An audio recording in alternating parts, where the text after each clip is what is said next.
Guys, it's Epic Underworlds, and this is another archetype design video. This is a really fun kind of sacrifice power-up deck with aggro type abilities. You guys can classify it whatever you want, and you can change it. You can use any of these ideas for your own cards when designing your own TCGs. But this is called Cog Archetype, and it's pretty fun. So it starts off with the basic card called Cog. You can have 5 copies of this card per deck, and the reason you need 5 copies is because he's basically the foundation for every other card in the deck. He's really weak. He's only like 1 attack, 1 cost, but you need a bunch of him. So we have Cog. Now we have Cog Samurai, which says if Cog is in play, which is that card, this card can attack twice per turn. So as long as you have him, he's boom, twice attack. So very aggro so far. Then we have Cursed Cog, which says once per your turn, you may kill target Cog or Cog Samurai to kill target creature in play. So again, like I said, it's a very sacrifice deck. So you can play the Cursed Cog, kill this Cog, and kill, like, let's say a 10 attack card on your opponent's field. So it can be super powerful as long as you play it right.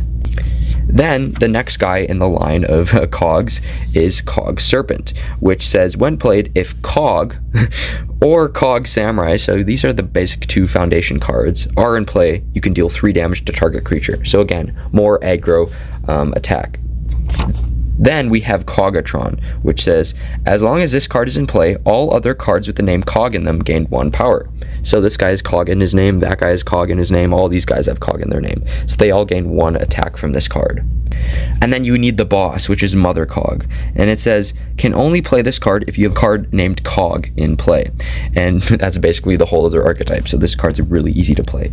But normally it would cost 10 because it's a 10 power, but because it has this little limitation, it costs 9. So it's pretty good deal as long as you have a good Cog in play. And then, so those are all the creatures. As if you want to add some more fun archetype style cards, you can add something like Cog Factory, which isn't a creature, it's more of a spell.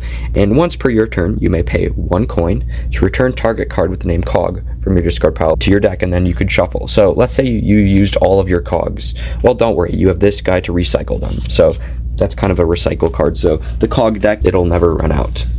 Then you can play a card like Gear Pug, which says, if you have no cards with the name Cog in them in your hand, once per turn you may draw 1 card. This allows you to get more Cogs in play. Then you could add a card like Welder, which says, if you have no Cog creatures in play, or Cog Samurai cards, if you have no Cog creatures in play, or Cog Samurai cards, once per your turn you may free play 1 from your deck.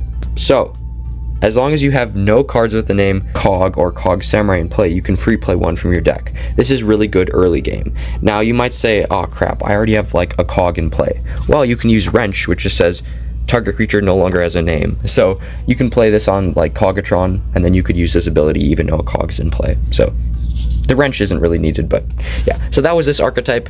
You guys can use anything you want from it. Thanks for watching, and I'll see you guys in the next one. Bye.